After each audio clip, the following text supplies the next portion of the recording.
Before we get this video started, I just want to go ahead and give myself a little pat on the back there because first fight prediction that I have had, and I think I got it pretty spot on, man. And I know obviously that, it's only the first time you get lucky and everything, but I told you at the end of the day, Terence Crawford is just different. I understand that Canelo had been in a lot more high-stakes situations than Terence Crawford. But at the end of the day, in the middle of certain fights that Terence Crawford has had, when the stakes have risen, he has risen to the top. When he got into a big-time close boxing match with Sean Porter, and he got to that 9th, 10th round, and they told him that Sean Porter was potentially up on the scorecards, what did he do?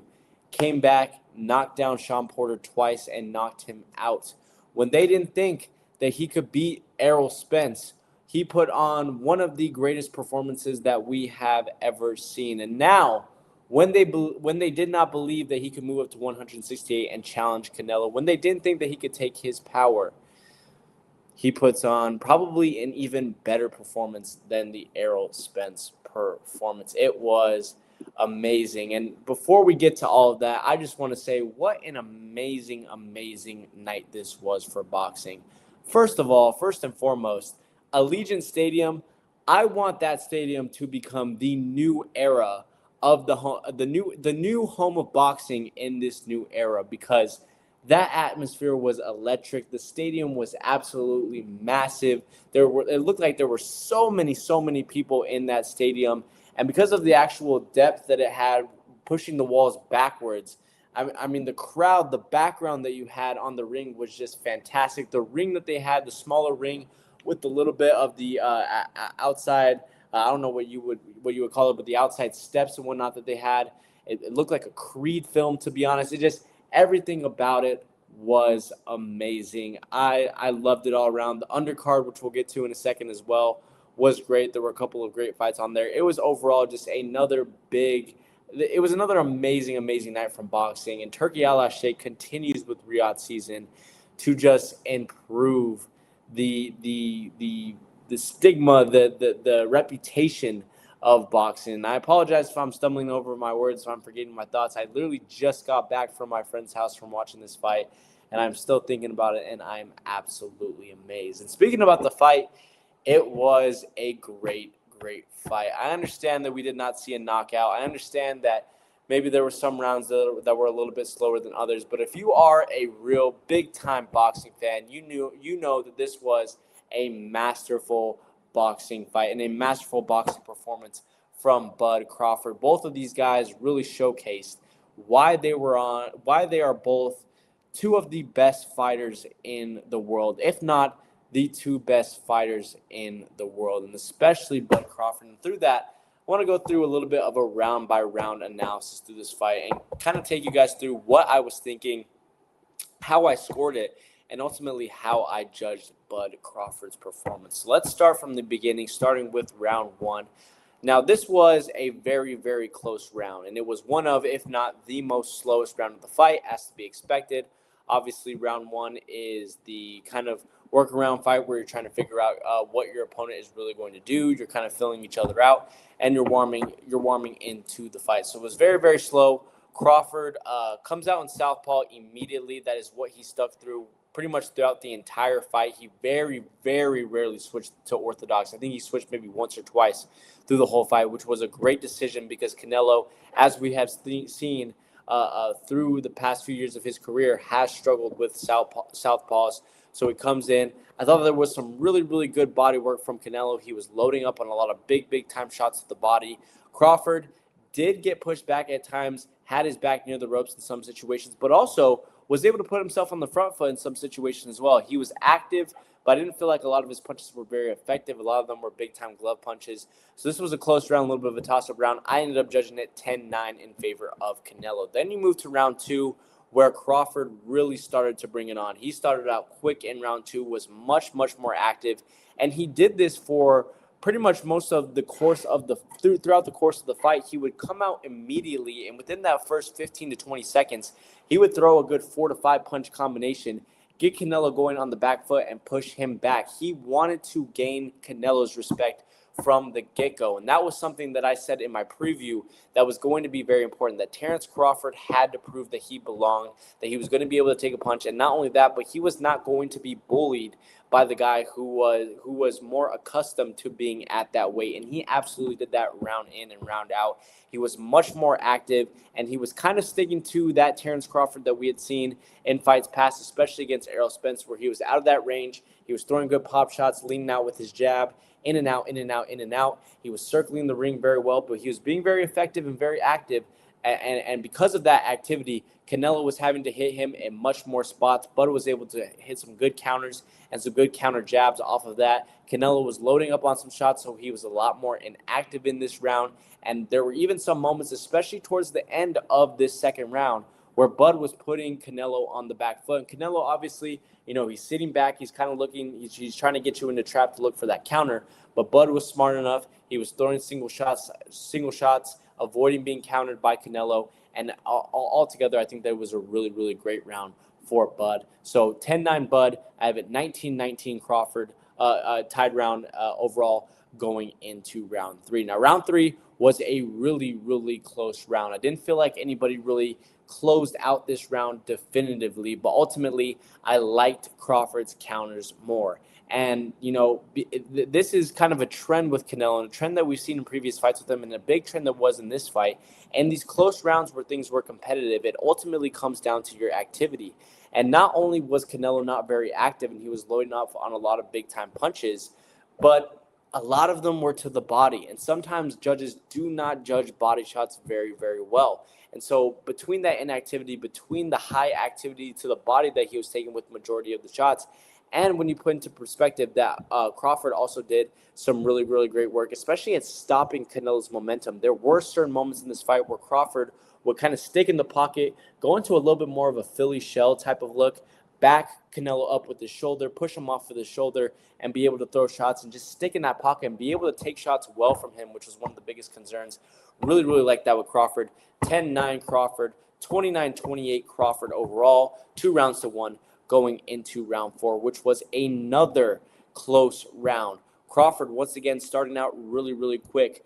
Some big-time combinations upstairs. He was doing a really great job at focusing his jab both at the head and the body and throwing that jab in combination. Sometimes he would double up, sometimes even triple up, going up, down with that jab at Canelo. Canelo starting to find his rhythm a little bit more towards the middle of the round.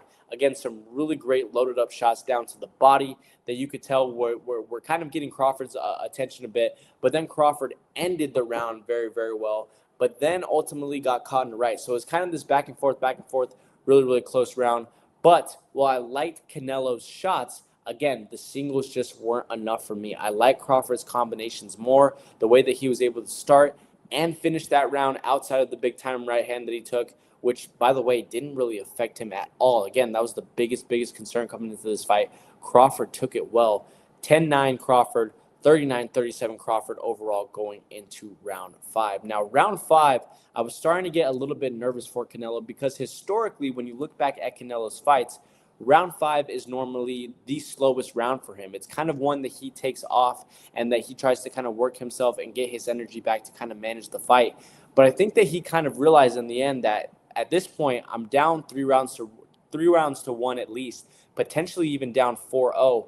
I need to start doing something. And so he came out quick this time.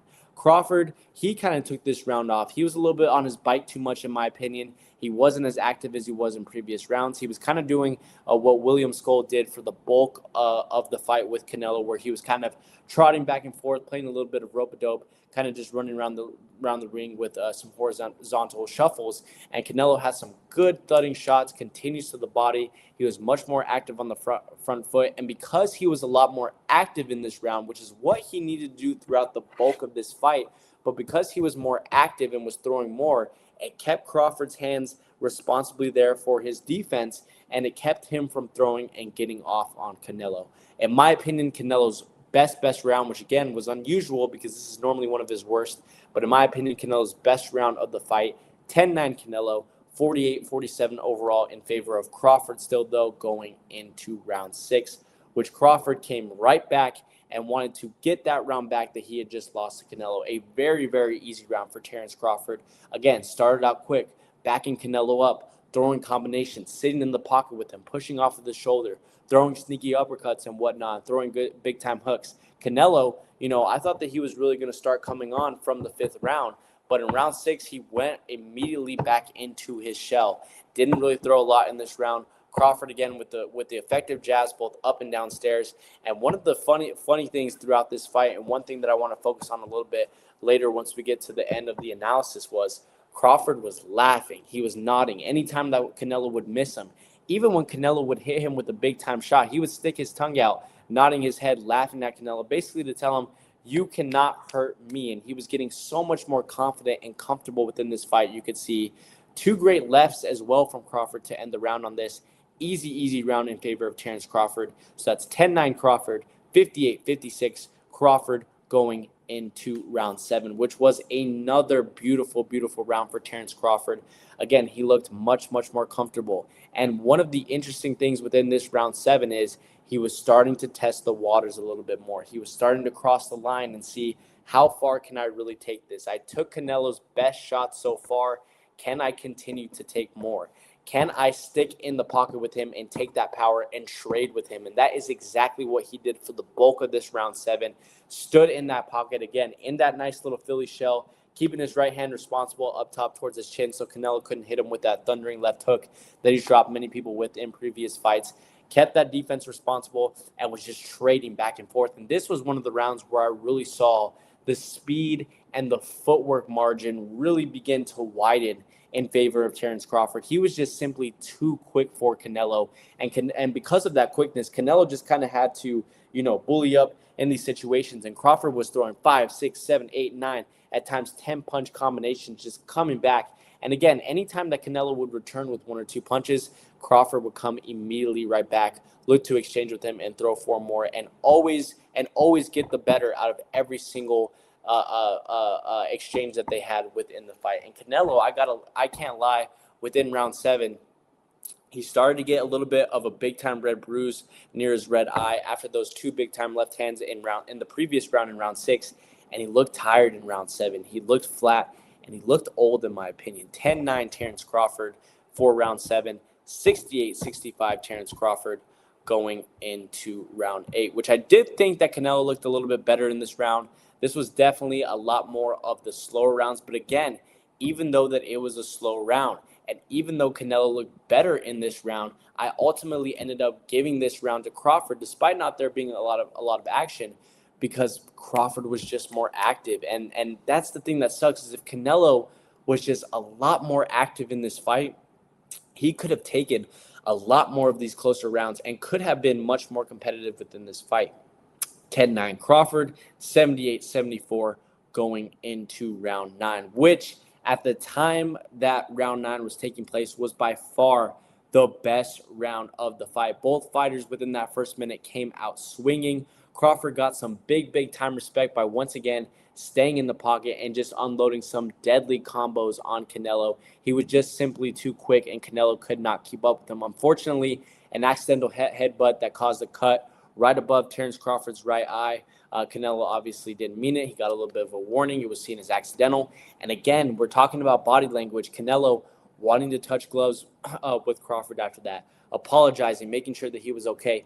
Crawford didn't give a damn about that. He shook his head. He nodded his head. He said, I'm good. Let's go. He wanted to immediately get right back into that action because he knew that Canelo was vulnerable and he wanted to take it to him. And that was the difference, another big-time difference in this fight for me. Canelo having a little bit more success, especially towards the end of the round, but I believe still dominating, still being able to keep in and out of range with Canelo. His feet were just too quick, and because his feet were moving so much and he was moving so much around the ring, Canelo was continually having to reset his feet, reset his punches, and look for a new opening. 10-9 Crawford again in this fight. We have an 88-83 in favor of Terence Crawford going into round 10, which was a tough round to score because both guys were going back and forth. There were a lot of big-time exchanges, but again, Crawford neutralizing Canelo by just simply swinging back, by getting back whatever Canelo gave to him.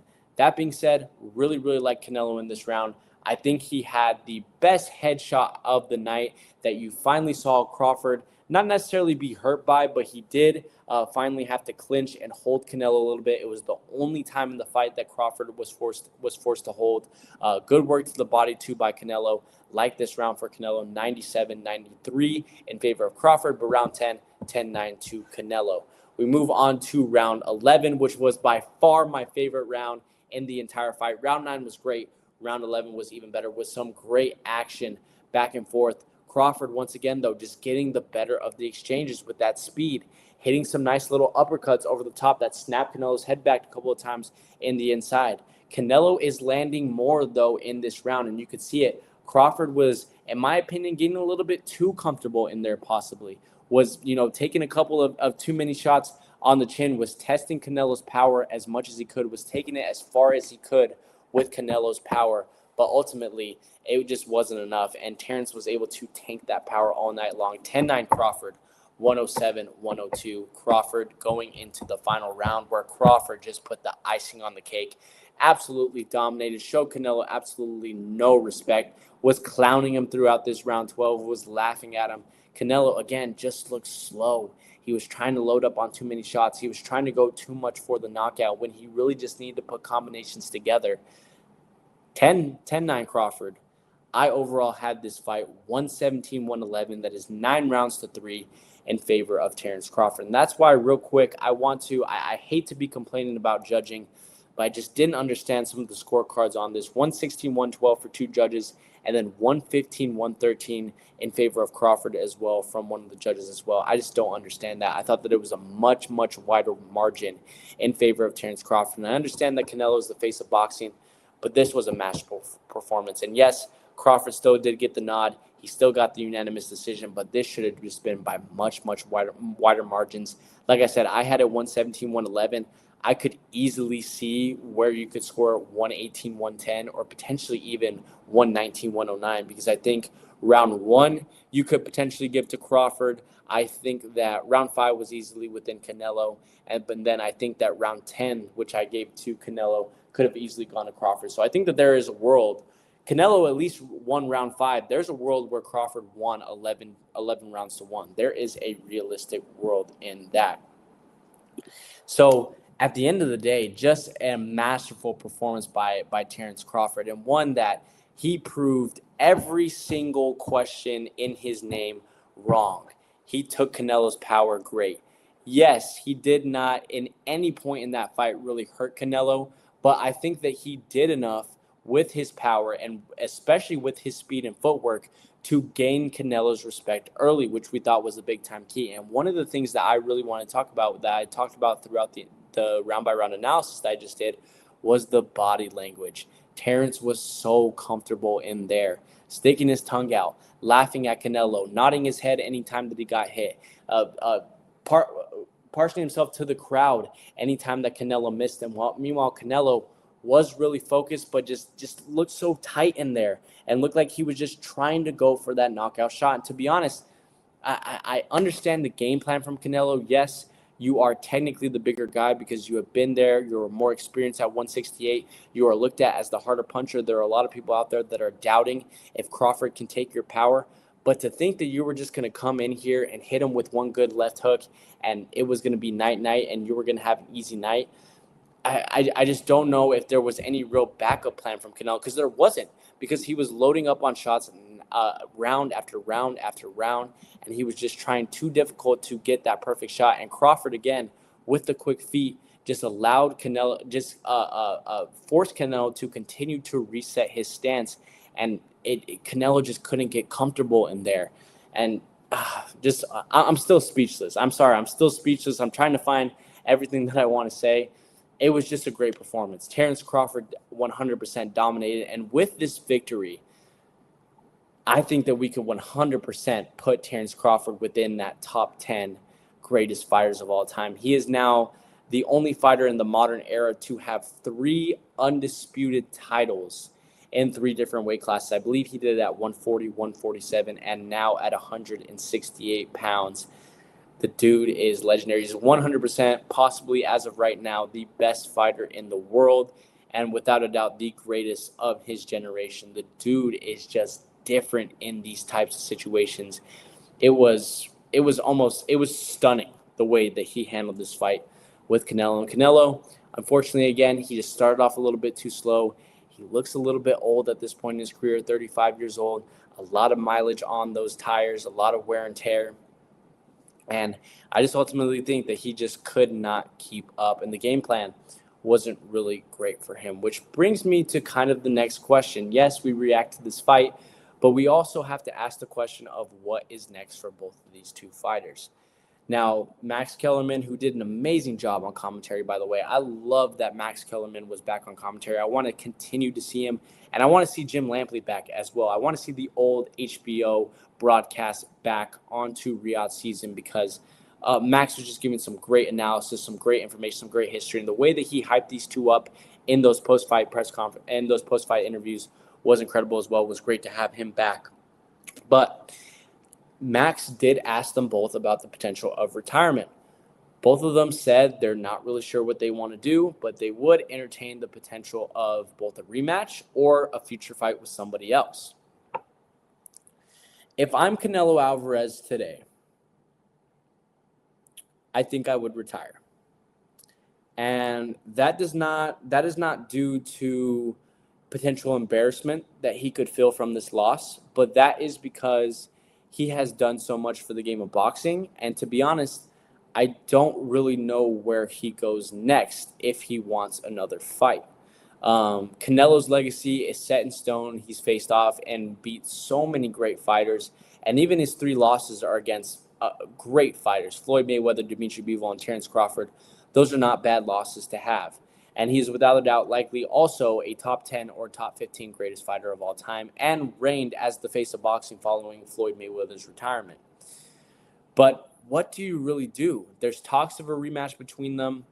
I wouldn't really understand it just because I don't know what that would really do. I think that Crawford would 100% outbox him again. I don't think that Canelo could realistically adjust enough to really fill the gap, especially in the speed and footwork.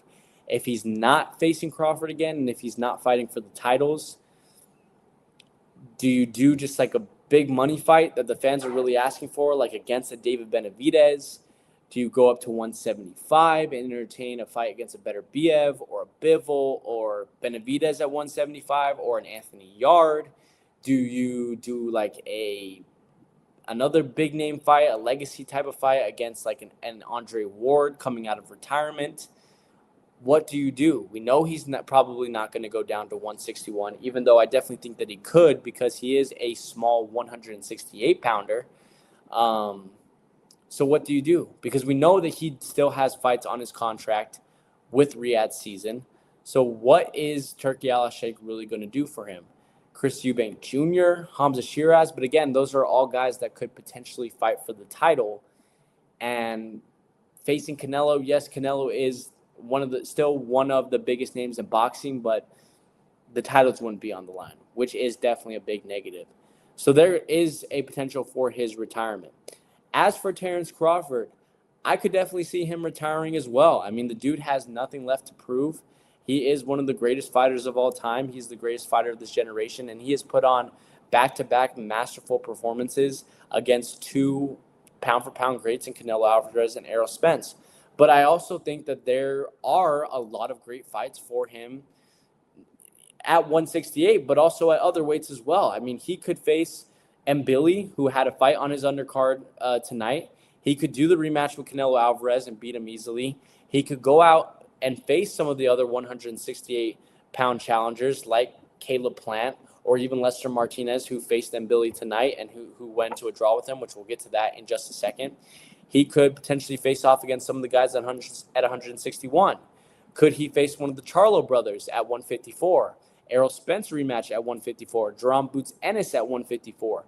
Could you go for a big-time money fight against a Teofimo Lopez at 154? So overall, there are a lot of big-time options for Terence Crawford, and I do think that we will end up seeing him back because I think that he truly does love boxing. And even though he is 37 years old, he has been able to preserve himself better than most boxers. He's only doing about 1 fight a year, so he is a pretty young 37, And he doesn't seem like he ever really gets any rust from having these year layoffs. He looks as good as he's ever looked in his entire career. But there are a lot of big-time options for him as well. But ultimately, a great night for boxing, and a masterful, I can't say it enough, a masterful performance from Terence Crawford. Before we get done here on the video, I want to quickly talk about that amazing undercard fight between Christian and Billy and Lester Martinez.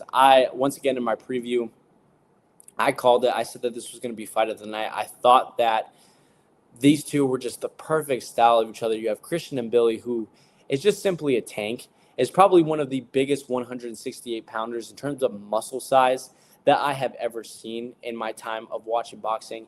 And Lester Martinez, who is just tough as nails. Both of these guys, tough as nails, will walk through any type of shot that you really give to them.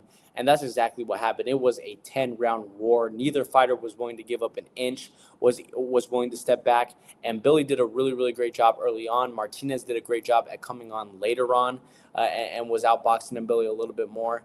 Do I agree with the draw? I had a 6-4 personally in favor of Billy, but I'm definitely not mad at the draw, and I definitely want to see those two fight again because they're going to have to fight for an interim title. But I would also like to see one of those guys potentially fight Canelo or Crawford, like I mentioned, because they are probably two of the most entertaining fighters on the planet right now because they just go through big time wars, big time shots, and they do not give a freak, man. They will try their best to win a fight by any means necessary, and they will put it all on the line, and they will risk it, which is another thing that I have to say about Canelo. I also think that him just loading up on big shots showed that he didn't really want to risk a lot against Terence Crawford, that he didn't want to potentially get put out, especially when he was starting to get outclassed. It was just a different Canelo tonight overall. But that's all that I kind of had for you guys today. A little bit of a longer video because we had the round-by-round analysis, but I wanted to get into big-time detail, and I wanted to try my best to get my instant reaction with this because there were just so many thoughts